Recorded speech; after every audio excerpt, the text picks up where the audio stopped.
Almost everyone around you is in debt, and no one seems surprised. Have you ever noticed how debt has stopped feeling like a warning and started feeling normal? Like a regular part of life. You get your first paycheck, and before you even feel the freedom of earning, half of it is already spoken for: rent, car payments, student loans. And somehow, even with all that, life still feels incomplete without the latest phone, that weekend getaway, or a trendy subscription. Why does this happen? Why do we accept it as normal?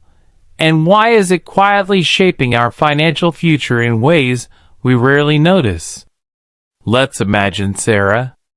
She's 28, lives in a mid-sized European city. She earns around $3,500 a month after taxes. Sounds reasonable, right? But then reality hits. Her rent is $1,200.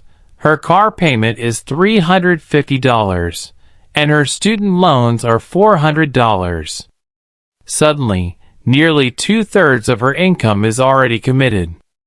And that's before groceries, utilities, insurance, and basic living costs. Then come the small lifestyle extras, a few $50 credit card payments for online shopping, streaming subscriptions, occasional dining out with friends. By the end of the month, she's living paycheck to paycheck, and yet she feels she's doing fine because, well, everyone around her is in the same boat. Here's the problem. Debt has become normalized.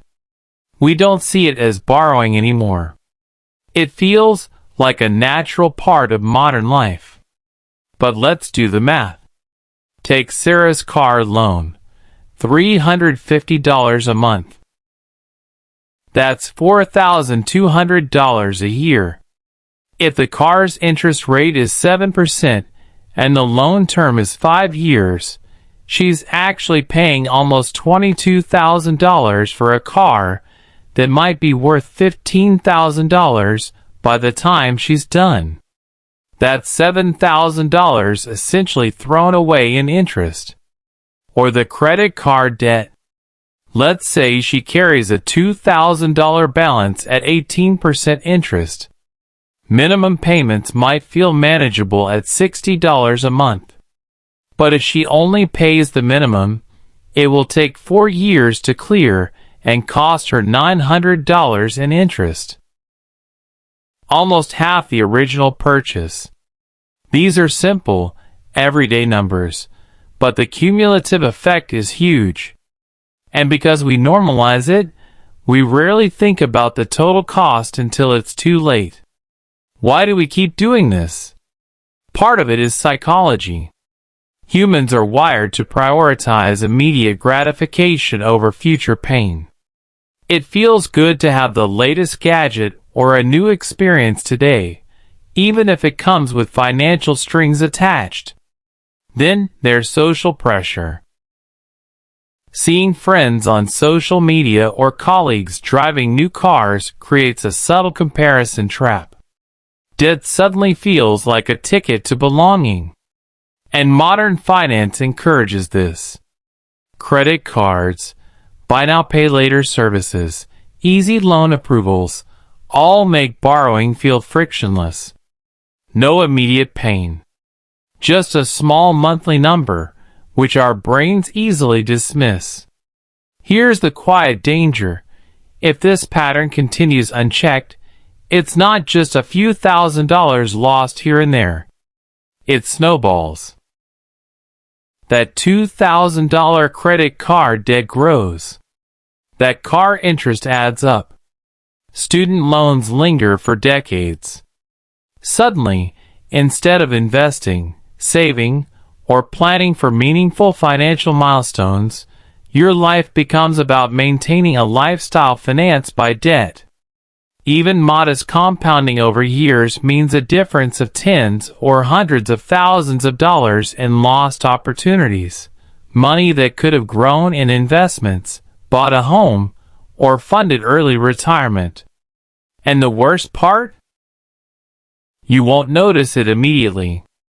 Debt feels normal until it isn't. Now, let's imagine a different approach, the one used by financially intelligent people, not the wealthy for wealth's sake, but the careful, aware, long-term thinkers. They don't demonize spending. They understand that life has costs and joys. But they frame decisions in full context. Before buying a car, they calculate the total cost, including interest and depreciation. Before using credit, they understand the true monthly and long-term burden. They prioritize freedom over short-term satisfaction. It's not about extreme frugality. It's about seeing the invisible cost of debt, and then deciding consciously whether the immediate benefit is worth the future burden. Modern life made debt feel normal. That's the uncomfortable truth. But awareness is power. Understanding the math, the psychology, and the long-term implications gives you clarity. Clarity that your paycheck is not just money, it's time, energy, and opportunity. Debt isn't inherently bad, but accepting it blindly, as if it's a required part of life, is a quiet trap. By questioning the normal, we take the first step toward true financial intelligence. So next time you swipe your card, consider the invisible cost behind that small monthly number. And remember, financial awareness doesn't have to feel stressful. It just requires seeing things as they are. If this perspective made you think differently about everyday spending, consider subscribing to stay aware, not sold.